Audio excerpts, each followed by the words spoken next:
Gênesis no capítulo 26, nós estamos numa série de mensagens que tem como tema o Deus de pessoas. E hoje o tema da mensagem é permita-se.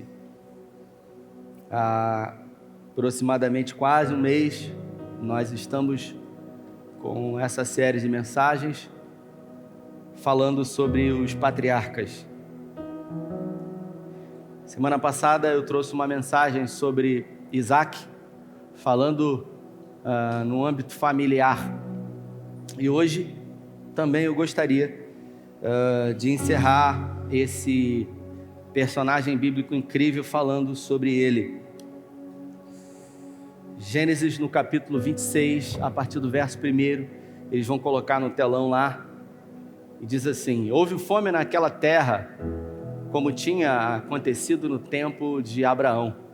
Por isso, Isaac foi para Gerar, onde Abimeleque era rei dos filisteus. Mudou ali, rapaz, me atrapalhou todo, hein?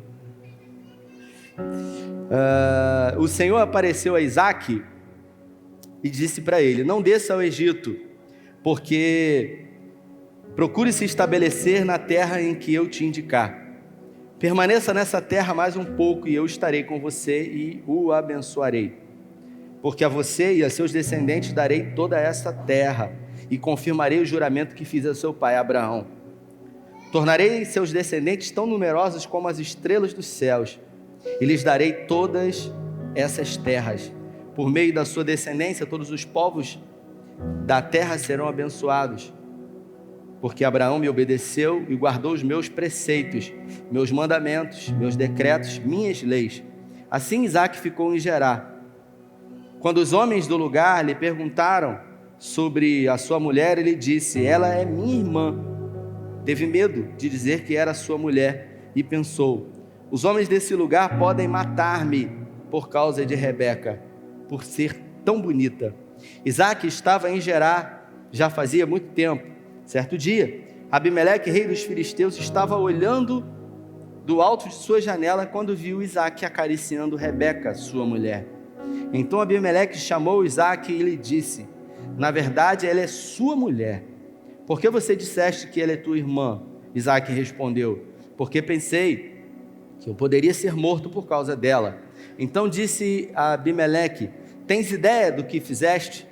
Qualquer homem de bem poderia ter se deitado com ela e trazido culpa sobre nós. E Abimeleque advertiu todo o povo: quem tocar nesse homem ou nessa mulher, certamente morrerá. Isaac formou lavoura naquela terra e no mesmo ano colheu a 100 por 1, porque o Senhor era com ele. Você pode repetir essa frase? Porque o Senhor era com ele. Mais forte: porque o Senhor era com ele. Eu queria, nesses poucos minutos que tenho, falar sobre esse homem próspero, riquíssimo, chamado Isaac. Especificamente eu queria me deter nessa noite a um episódio, do capítulo 26. Hoje só vou me deter ao capítulo 26 e nesse capítulo existem preciosos conselhos para mim e para você na vida desse patriarca. Abraão havia morrido aqui, e logo depois que Abraão morreu, seu pai, Isaac se reencontrou com o seu irmão Ismael. Eles sepultaram o seu pai na gruta de Macpela, que fica hoje na cidade de Hebrom. Todos os patriarcas e suas esposas foram enterrados na gruta de Macpela. E a Bíblia fala que Abraão ele teve 8 filhos. Para os filhos ele deu presente. Para Isaac ele deixou tudo que ele tinha. Mas isso não quer dizer que Isaac não passou por um momento de crise. E eu pesquisei hoje sobre crise e, segundo a psicologia, a crise é toda mudança a nível biológico, psicológico ou social que exige de você um esforço grande para manter um equilíbrio emocional. A crise é o momento em que você é colocado à prova. A crise é o momento que vai separar os pequenos dos grandes, os perdedores dos vencedores, os fracassados dos vencedores. Crise não é um tempo bom na história da vida de ninguém.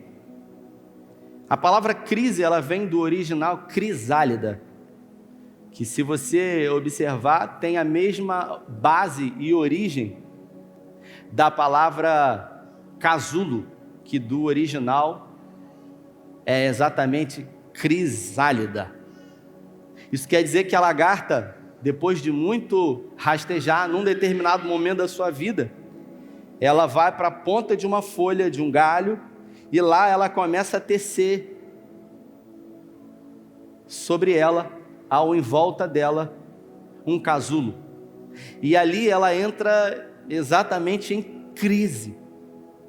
E depois da crise, uma vez que rastejava, agora ela passa a alçar voos.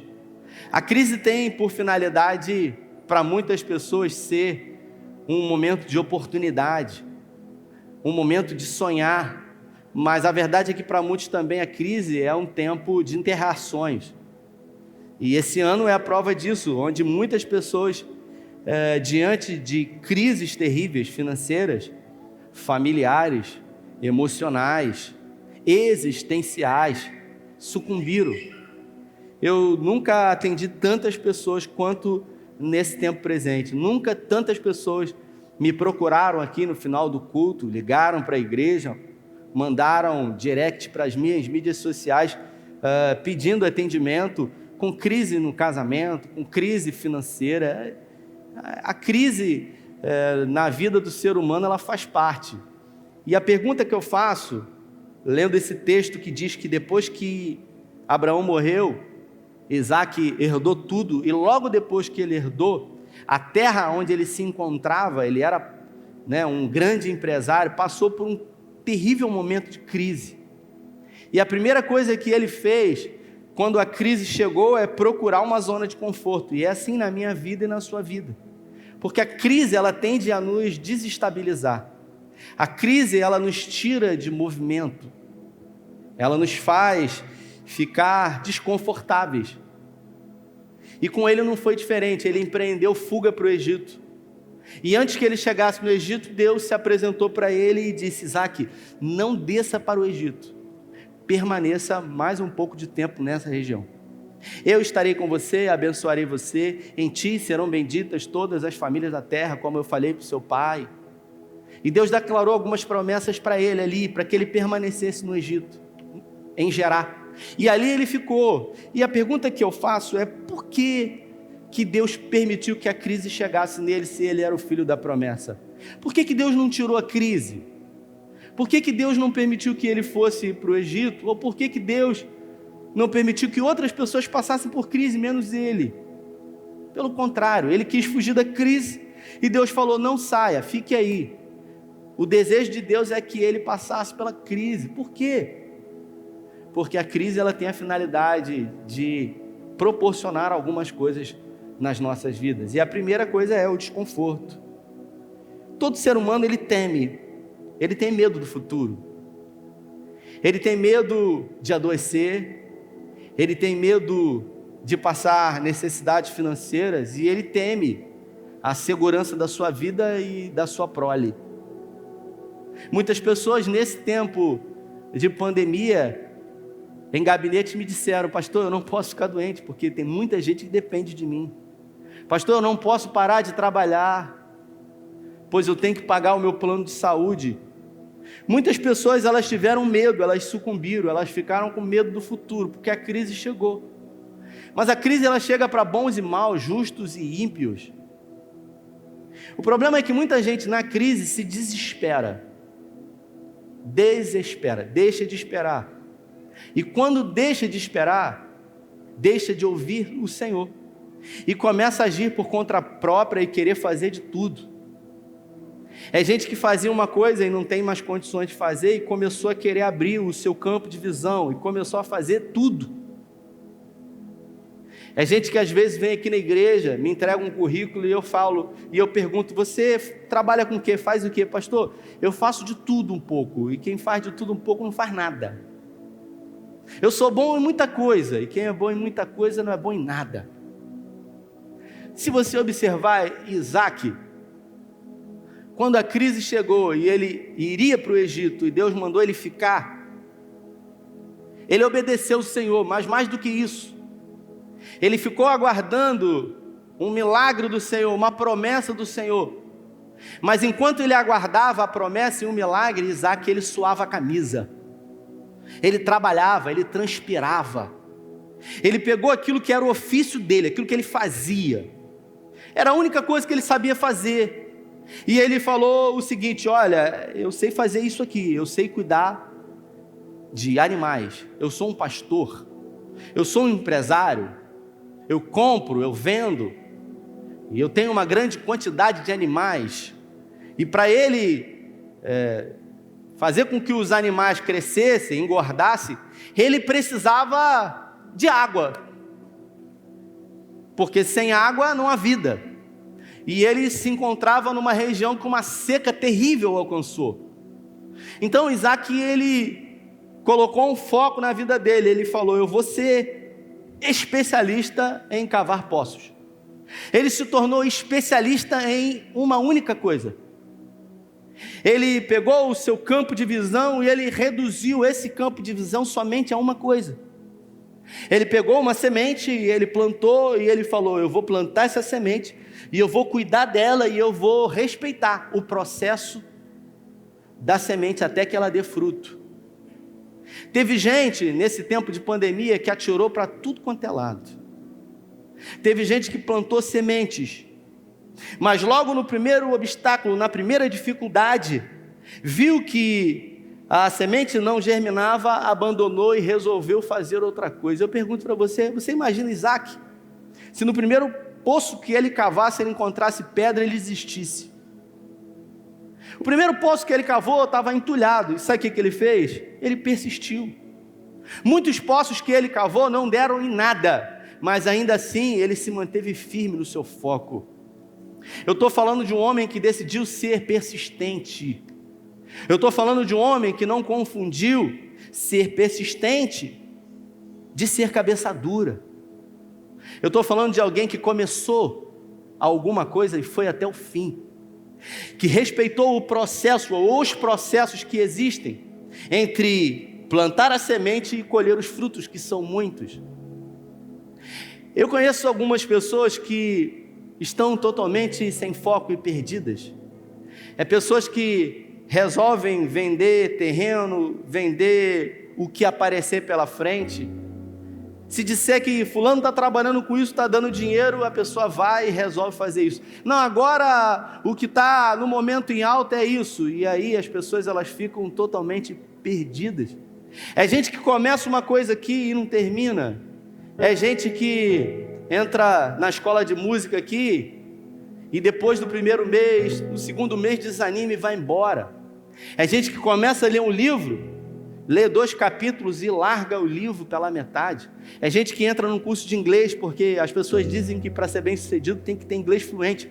E aí você paga e logo depois você abandona. É gente que está achando que está fora do peso, precisa emagrecer, aí vai na academia.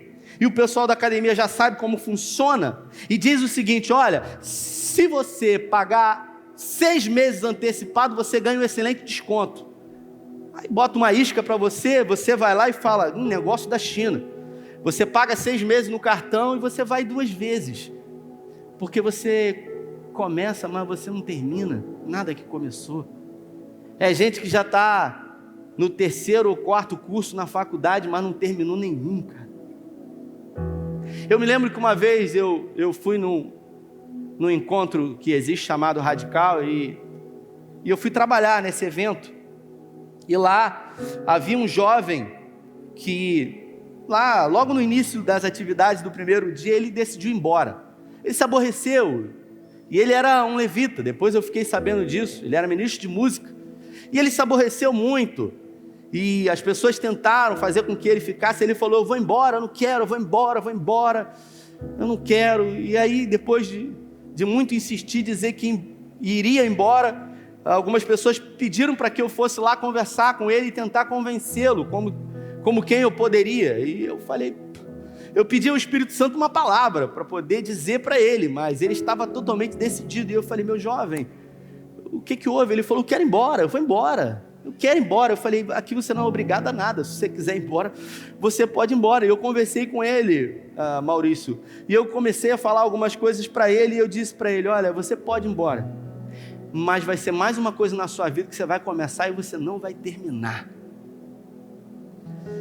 E depois de dizer isso, ele abaixou a cabeça e ele disse que ia ficar. E no final do evento, ele me procurou e ele disse o seguinte, aquilo que você falou para mim me fez ficar aqui, porque tudo na minha vida eu nunca levei a sério nada.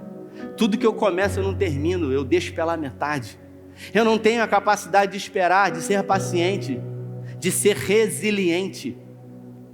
Eu sou ansioso, precipitado. Eu quero logo plantar e colher, eu sou imediatista.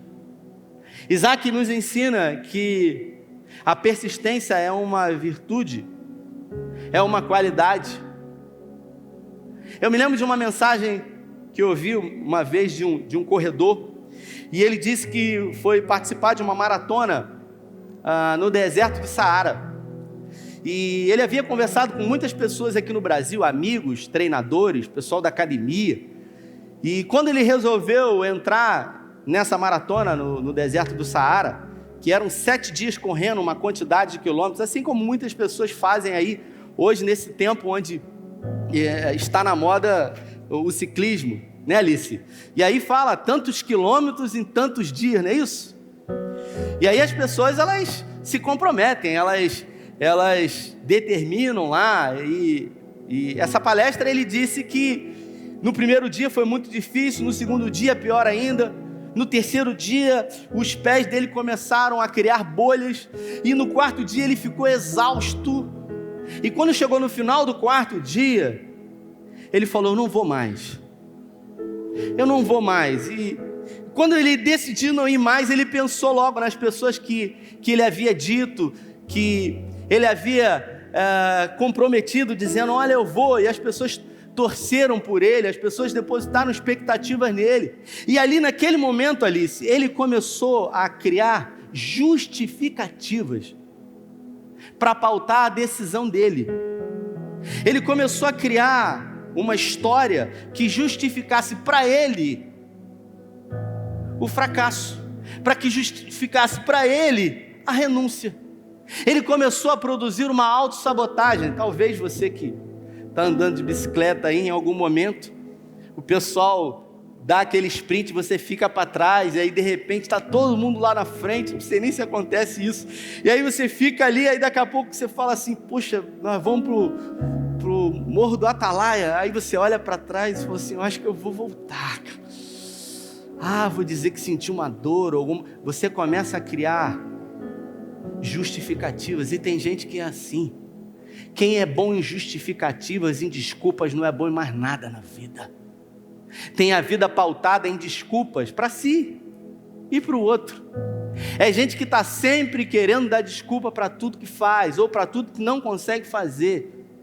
É gente que sequer consegue ser confrontada pelo outro, porque já logo fala, não, eu tentei, eu não consegui. Isaac não, ele persistiu. Como eu disse, ele cavou poços, e enquanto ele cavava os poços, enquanto ele esperava pelo milagre do Senhor, ele transpirava a camisa, ele suava, ele fazia valer. Em Eclesiastes diz, no capítulo 11, quem observa o vento nunca semeará, o que olha para as nuvens nunca colherá.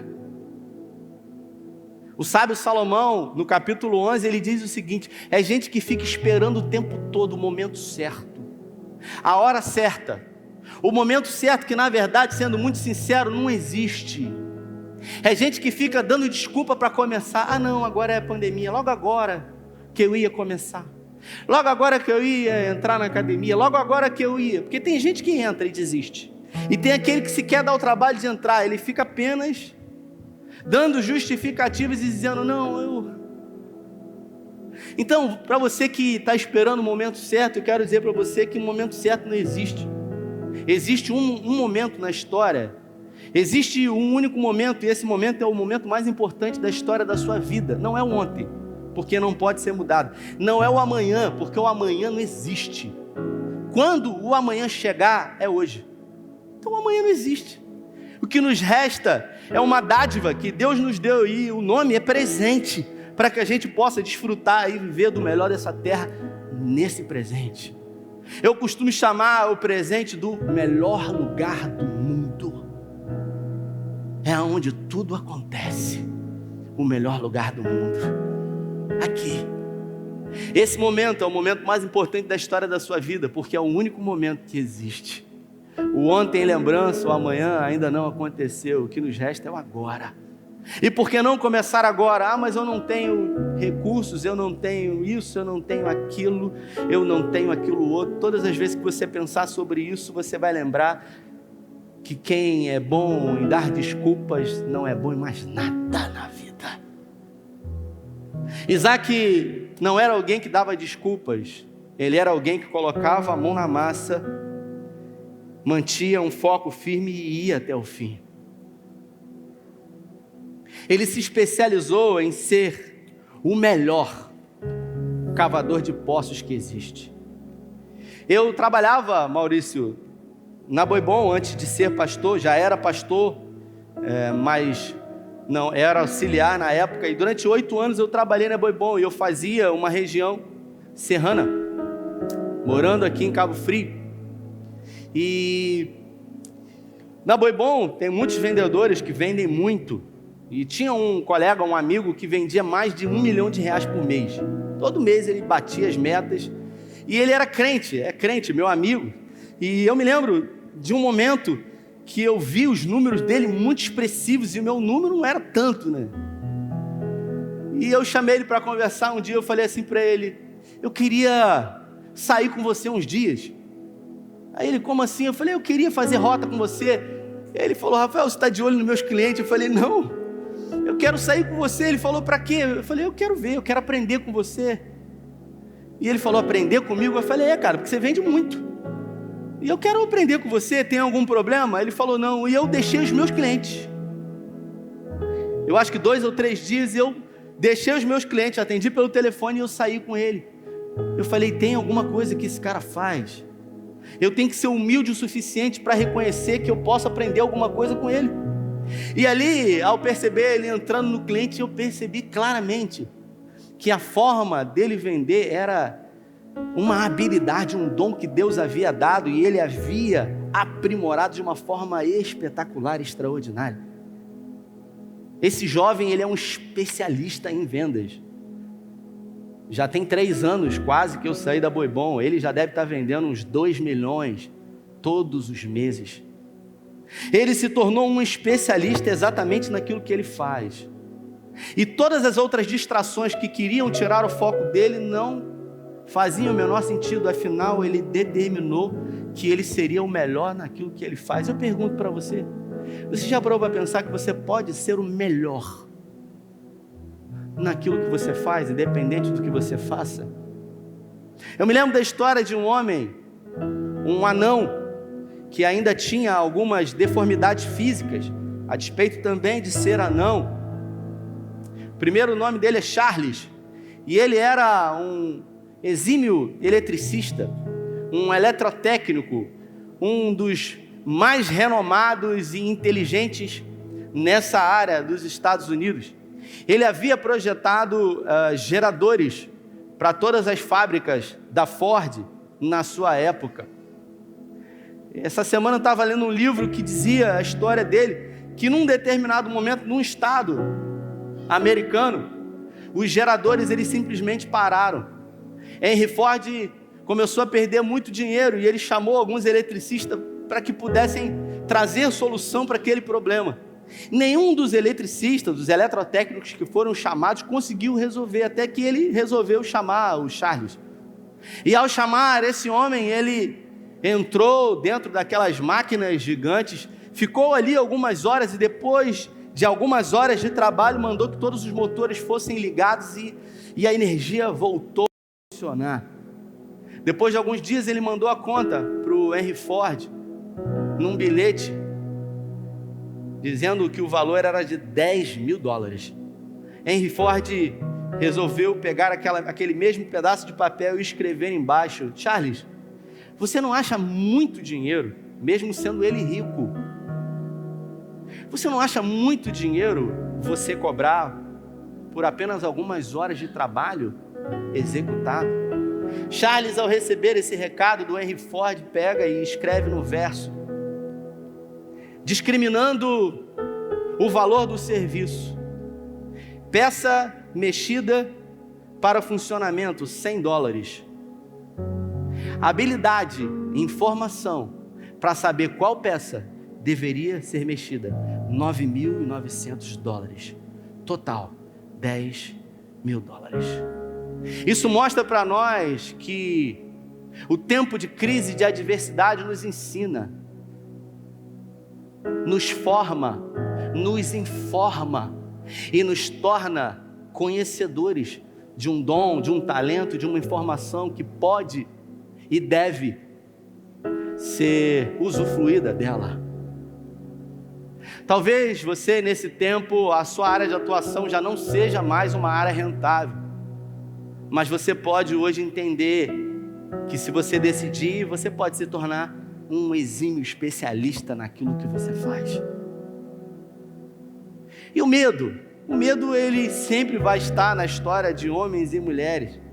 O que nós precisamos é vencer o medo, é não permitir que o medo nos domine ao ponto de nos paralisar. Isaac começou uma aliança com Abimeleque, rei do território dos filisteus. E ali, depois de ter a permissão de Abimeleque para que ficasse ali naquelas terras, a Bíblia fala que Isaac prosperou muito. Houve um momento que, para cada semente que Isaac plantou, ele colheu 100 vezes mais.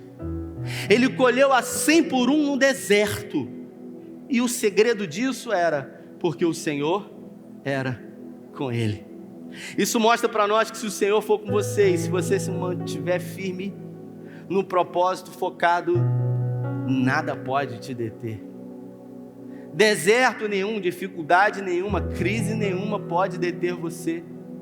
Afinal, Deus, o próprio Deus, pediu para que ele não saísse daquela região, indo para o Egito, para que ele pudesse ser aperfeiçoado em áreas da sua vida.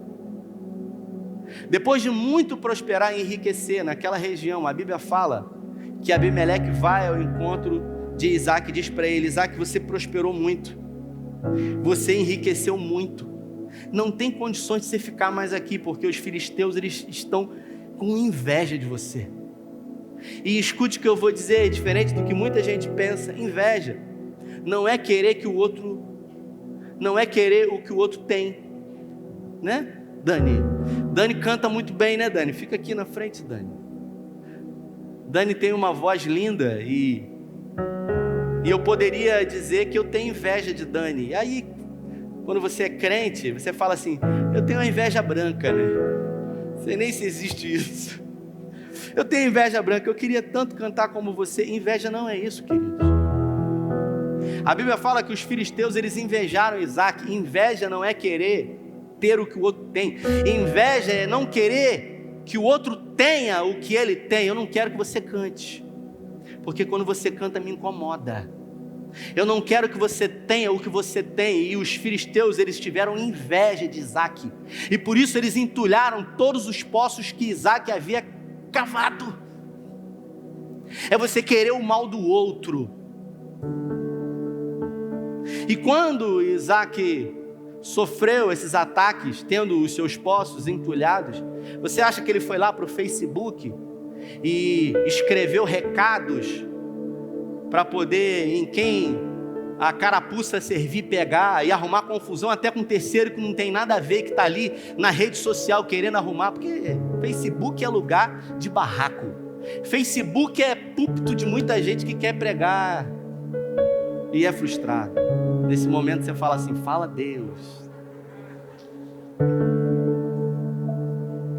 E aí é aquela coisa, aquela baixaria, aquela confusão. Eu não participo nada disso. Isaac, ele não saiu advogando por si, porque ele tinha um advogado, Deus havia prometido. Ele não foi lá se rebaixar aos filisteus, arrumar confusão. Simplesmente ele havia confiado naquele que prometeu. Se tomaram esse poço, ele cavou outro e ele prosperou.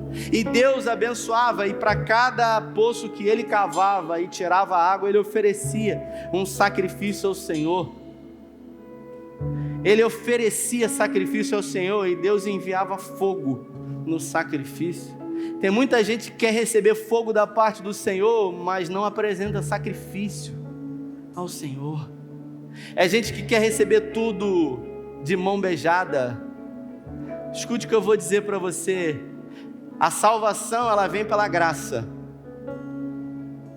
A Bíblia fala que a salvação, ela vem pela graça, para que ninguém se glorie nela. Mas quando você decide aceitar Jesus, Ele exige tudo de você, a sua vida, porque Ele morreu a sua morte. Por isso Isaac sabia disso, e ele resolveu levar Deus a sério.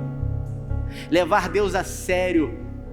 Isaac, ele tinha a mesma empolgação para oferecer sacrifício ao Senhor, como quem iria para o trabalho na segunda-feira. Por isso, escute o que eu vou dizer. A mesma motivação, o mesmo empenho, a mesma alegria que você vem para a igreja, para a casa do Senhor, querendo ouvir uma palavra, o mesmo espírito, o mesmo ânimo tem que ser na sua segunda-feira, diante do seu trabalho, diante dos seus compromissos, diante dos problemas que você tem que enfrentar. Problemas foram feitos para serem resolvidos, e para cada problema, pequeno ou grande, sempre vai haver uma solução para ele. Então, às vezes eu estou em casa, estou na igreja, os irmãos, tem irmãos que eu até chamo, né, brincando, parecendo mensageiro de Jó, né, só traz desgraça.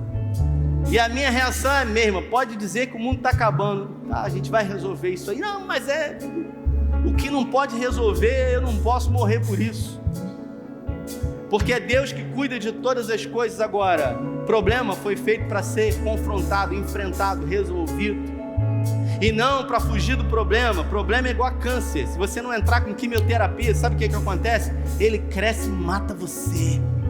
Tem gente que vive fugindo de problema, adiando problema e criando mais problema. Não, para cada problema existe exatamente uma solução.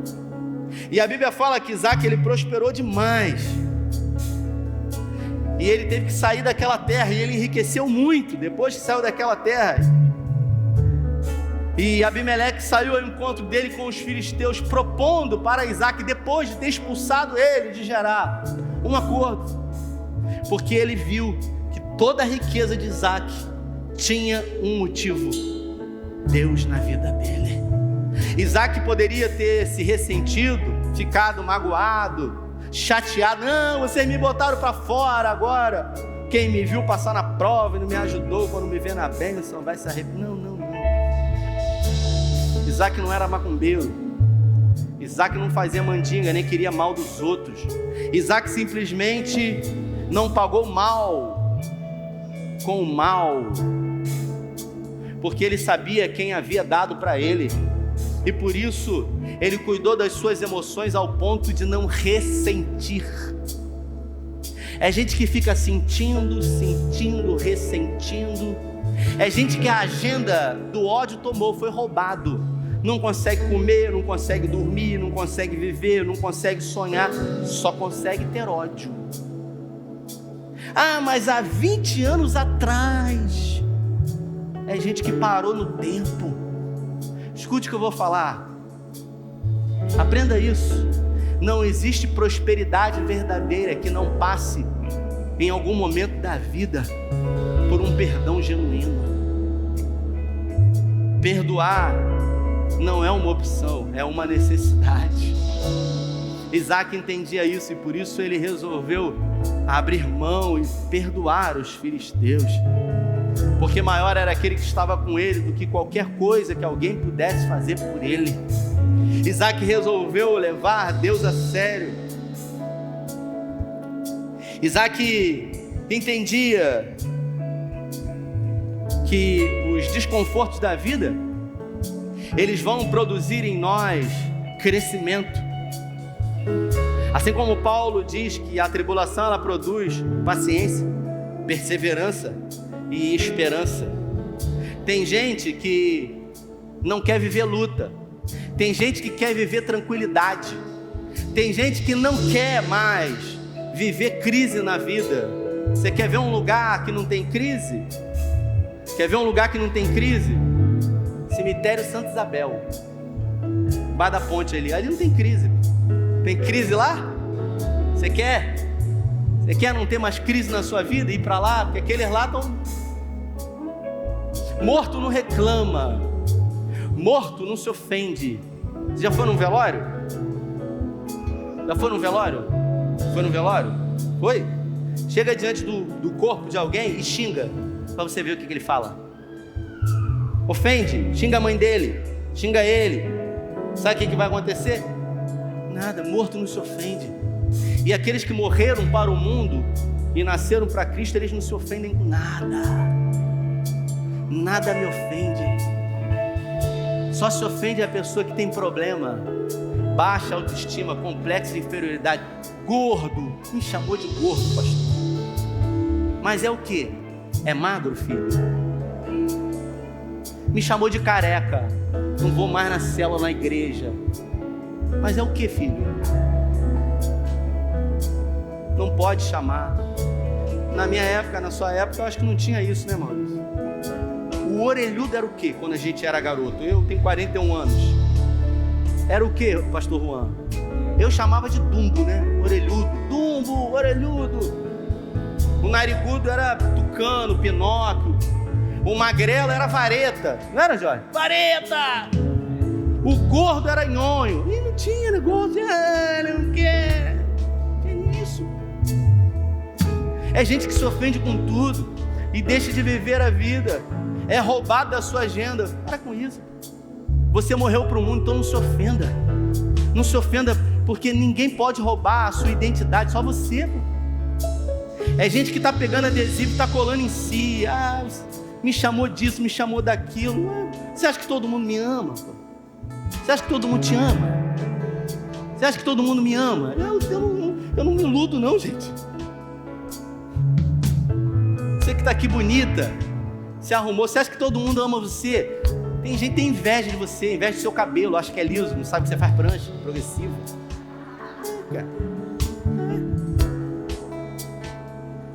Então a gente não tem que se iludir, irmãos. É isso. E não há problema nenhum em a gente entender agora. Escuta o que eu vou falar para você.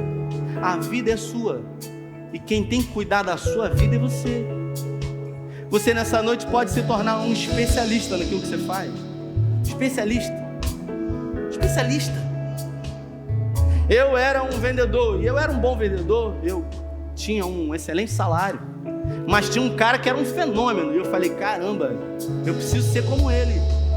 Eu assumi a igreja e eu falei, eu preciso ser o melhor pastor que eu posso ser. O seu nível de comparação nunca pode ser os outros. O seu nível de comparação tem que ser você.